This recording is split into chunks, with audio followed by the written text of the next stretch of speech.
Sidang Jumat yang dimuliakan Allah Subhanahu wa taala, kita semuanya berada pada bulan yang istimewa, yaitu bulan Rajab. Bulan yang dikatakan Syahrullah, bulannya Allah. Bulan yang selayaknya pada masa-masa semacam ini kita semuanya harus mengingat Allah Subhanahu wa taala. Kita akhir-akhir ini sering mendengar kabar-kabar yang menjadikan hati tidak nyaman.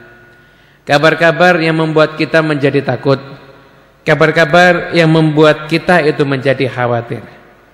Padahal sesungguhnya seorang yang benar-benar beriman seharusnya tidak ada yang dia takuti kecuali Allah Subhanahu wa taala.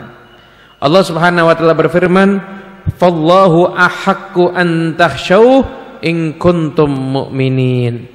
Sesungguhnya Allah lah yang lebih berhak untuk kalian takuti jika kalian memang benar-benar beriman kepada Allah Subhanahu wa taala.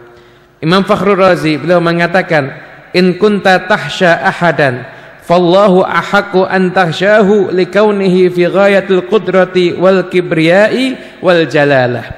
Kalau memang ada sesuatu yang memang layak untuk kita takuti, maka yang paling berhak untuk kita takuti adalah Allah Subhanahu wa taala. Karena penguasa alam semesta ini adalah Allah. Yang paling besar kedudukannya adalah Allah. Yang paling agung adalah Allah. Yang paling mulia adalah Allah. Maka tidak ada yang layak untuk kita takuti selain Allah Subhanahu wa taala, apapun itu. Hadirin di Jumat yang dimuliakan Allah Subhanahu wa taala, apapun wabah penyakitnya atau apapun juga bencana-bencana alam, maka kalau sudah takdir Allah itu akan menggerakkan hal tersebut, maka tidak akan ada yang bisa melindungi siapapun juga kecuali Allah Subhanahu wa taala. Teknologi mana yang bisa membendung gempa bumi? Teknologi mana yang bisa membendung tsunami? Teknologi mana yang bisa untuk mengalahkan kekuasaan Allah Subhanahu wa taala?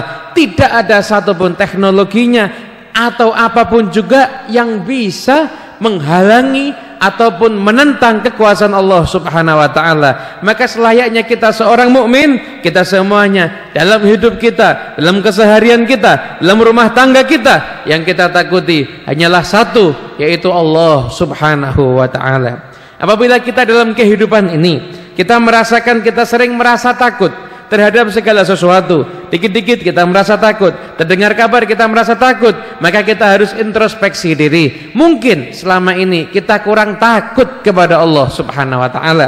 Dikatakan dalam hadis bahwasanya Nabi Muhammad sallallahu alaihi wasallam beliau bersabda, "Idza khafallaha al-'abdu akhafallahu minhu kulla syai'. Wa idza lam yakhafil 'abdullaha akhafahu Allahu min kulli syai'." Sesungguhnya apabila seorang hamba takut kepada Allah Subhanahu wa taala, maka Allah akan menjadikan semuanya akan merasa takut kepada hamba tersebut. Namun sebaliknya, ketika ada hamba dia tidak takut kepada Allah Subhanahu wa taala, dia tidak takut ketika bermaksiat, dia bisa mendatangkan murka Allah. Dia tidak takut apabila dia lalai bisa mendatangkan kemarahan Allah. Dia enggak pernah takut kepada Allah. Dia bermaksiat seakan-akan Allah tidak melihatnya. Dia menjalani kehidupannya tidak pernah merasakan khawatir dirinya tidak mendapatkan keridhaan Allah Subhanahu wa taala. Dia biarkan keluarganya enggak pernah berzikir mengingat Allah. Keluarganya tidak mengikuti aturan Allah, enggak ada rasa takut kepada Allah dalam dirinya. Maka yang akan terjadi, orang tersebut akan takut dengan segala apapun juga. Hidupnya akan dilanda penuh dengan ketakutan. Kenapa? Karena tidak takut kepada Allah Subhanahu wa taala. Sesungguhnya yang lebih mengerikan itu bukan virus. Yang lebih mengerikan itu adalah seorang hamba yang udah enggak sholat. Yang lebih mengerikan itu seorang anak yang durhaka. Yang lebih mengerikan itu ketika ada yang membuka aurat. Yang lebih mengerikan itu ketika udah nggak bayar zakat. Yang lebih mengerikan itu ketika putus silaturahmi. Ini yang jauh lebih mengerikan. Karena sedahsyat apapun penyakit, ketika orang itu mati maka akan selesai penyakitnya. Namun hal-hal yang seperti tadi ini, ketika orang tidak mengerjakan sholat, Ketika orang tidak takut kepada Allah, nggak membayar zakatnya, memutuskan tali silaturahmi, membuka aurat, maka dengan kematiannya justru sesungguhnya penyakit yang hakiki itu akan semakin parah dia terima akibatnya justru ketika dia telah meninggalkan dunia ini. Sidang Jumat yang dimuliakan Allah Subhanahu wa taala, oleh karena itu janganlah kita merasa takut kepada apapun juga. Berlindunglah kita kepada Allah, berharaplah hanya kepada Allah. Kemudian di masa-masa yang semacam ini perbanyaklah kita untuk bertadarru', untuk menjadi hamba yang taat kepada Allah Subhanahu wa taala. Diriwayatkan dalam suatu athar yang ada dalam kitab Al-Qirtas bahwasanya Allah Subhanahu wa taala berfirman kepada salah seorang hambanya, "Ati'ni fi ma amartuk wa la tu'allimni bima yuslihuk." Wahai hambaku, taatlah kamu kepada semua perintah yang aku perintahkan kepadamu. Setelah itu jangan engkau pernah mengajari aku apa yang terbaik yang bisa aku berikan untukmu, karena sesungguhnya seakan Allah mengatakan kalau kamu menjadi hamba yang taat, gak usah pernah bingung, sesungguhnya Allah akan menyiapkan yang terbaik untuk hamba-hambanya yang taat kepada Allah Subhanahu wa ta'ala. Hadirin sidang Jumat yang dimuliakan Allah Subhanahu wa taala. Oleh karena itu apapun kehidupan kita di dunia ini, peristiwa-peristiwa yang menakutkan, fenomena-fenomena yang menakutkan itu akan selalu ada. Mungkin hari ini berada fenomena tentang virus, berikutnya nanti akan ada fenomena, berbagai macam fenomena yang menakutkan akan selalu ada. Namun yang tidak akan merasakan ketakutan adalah hamba yang takut kepada Allah Subhanahu wa taala. Itulah yang akan selamat dari semua fenomena menakutkan dari mulai hari ini sampai nanti akhir hari kiamat nanti. Jadilah kita semuanya orang yang takut kepada Allah. Mulai sekarang jadikanlah Allah itu satu-satunya yang kita takuti dan kita harapkan. Jangan karena kita mendengarkan berita kemudian hilang takutnya kita kepada Allah dan kita takut kepada selain Allah. Sesungguhnya selain Allah nggak akan ada yang bisa menghidupkan atau bisa mematikan. Yang berkuasa untuk itu semuanya adalah Allah Subhanahu wa taala. Oleh karena itu, di bulan yang penuh dengan kemuliaan ini, mari saatnya kita bertobat. Kembali kepada Allah. Fafirru ilallah. Maka kalau kita berlari, berlarilah kita menuju Allah. Jadikan kehidupan kita penuh dengan amal-amal saleh.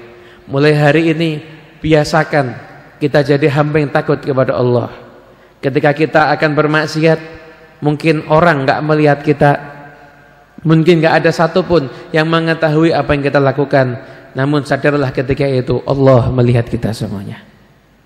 Mungkin kita bisa lepas dari hukuman yang ada di dunia ini, namun kita gak akan bisa lepas daripada hukuman Allah Subhanahu wa ta'ala. Mulai dari bulan ini perbaikilah amal ibadah kita. Khususnya apabila Anda ingin terhindar dari segala macam kesusahan, maka jalankanlah salat dengan sebaik-baiknya. Imam Al-Baihaqi meriwayatkan bahwasanya kana Rasulullah sallallahu alaihi wasallam idza nazala bi ahlihi syiddatun aw dhiqun amarahum bis salati wa ta'ala wa'mur ahlaka bis salati wastabir 'alaiha al-ayah. Sesungguhnya Nabi Muhammad sallallahu alaihi wasallam ketika terjadi di dalam keluarga beliau ada satu perkara yang kurang menyenangkan, atau mungkin ada kesempitan dalam urusan rezeki, maka Nabi memerintahkan keluarganya. Apa yang diperintahkan oleh Nabi? Apakah Nabi memerintahkan untuk minta tolong ke sana dan ke sini? Apakah Nabi memerintahkan keluarganya untuk mengikuti anjuran dari para pakar? Apakah itu yang diperintahkan Nabi? Enggak. Yang diperintahkan Nabi ketika terjadinya satu kesusahan di dalam kehidupan adalah mengerjakan salat dengan sebaik-baiknya. Kenapa? Karena di dalam salat tercermin hubungan seorang hamba kepada Tuhannya, yaitu Allah. Apabila seorang hamba itu salatnya baik, maka kehidupan dunianya akan dijadikan baik oleh Allah Subhanahu wa ta'ala. Kemudian perbanyaklah kita itu untuk berdoa. Jadikan doa ini adalah darah daging kita. Ad-du'a'u mukhul ibadah. Doa itu otaknya ibadah. Orang yang menghambakan diri kepada Allah enggak akan dia lupa berdoa. Jadikan doa itu setiap saatnya. Anda mau melangkah ke masjid, Anda doa, ya Rabbi Allah, terimalah amal ibadah kami, berikanlah kami kelancaran untuk kami bisa sampai ke masjid. Nanti pulang dari masjid ini Anda mau ke rumah, Anda doa. Ketika Anda mau makan, Anda doa. Anda mau keluar rumah, Anda berdoa. Apapun aktivitas Anda awali dengan doa. Kenapa? Karena sesungguhnya doa itu lambang kita semuanya selalu mengharapkan kebaikan kepada Allah Subhanahu wa taala. Sampai-sampai Imam Asy-Syafi'i beliau mengatakan, apabila seorang hamba ibadah di siang hari, maka beribadahlah dengan memperbanyak salat sunnah. Namun ketika beribadah di malam hari, maka perbanyaklah dengan memperbanyak berdoa. Kenapa? Karena doa adalah lambang seorang hamba yang mengemis minta kepada Allah Subhanahu wa taala. Kemudian bacalah zikir, terutama yang diajarkan oleh aslafun salihun.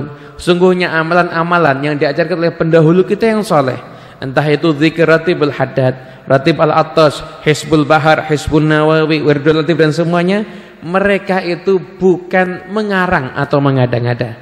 Mereka itu mengumpulkan intisari ayat Al-Quran dan hadis, lalu dirangkum menjadi sebuah susunan doa dan zikir hingga dinamakan ratib. Itu adalah hal yang sangat bermanfaat untuk kita semuanya. Dikisahkan bahwasanya diriwayatkan oleh Sayyidina Utsman bin Affan, beliau mengatakan bahwasanya aku mendengar dari Nabi Muhammad sallallahu alaihi wasallam bahwasanya Nabi bersabda, "Man qala fi awwali yaumihi aw fi awwali lailatihi bismillahilladzi la yadurru ma'asmihi syai'un fil ardi wala fis sama'i wa huwas samiul alim 3 marrat lam yadurruhu syai' fi dzalikal yaum aw fi tilkal lailah." Sesungguhnya apabila ada seorang di awal harinya dan di awal malamnya, ba'da subuh ataupun ba'dal maghrib, seseorang itu mengatakan sebanyak 3 kali bismillahilladzi la yadurru ma'asmihi syai'un fil ardi wala fis sama'i wa huwas samiul alim, dia baca itu sebanyak 3 kali, maka di hari itu dan di malam itu tidak akan ada sesuatu keburukan yang bisa menimpanya. Amalan dari Nabi Muhammad SAW. Karena itu jangan bingung dengan apapun juga. Anda baca zikir-zikir semacam ini, maka Anda akan terbebas dari segala macam kesulitan dan dari segala macam kesusahan. Kembalilah kita kepada Allah. Ingatlah, bismillahilladzi la yadurru ma'asmihi.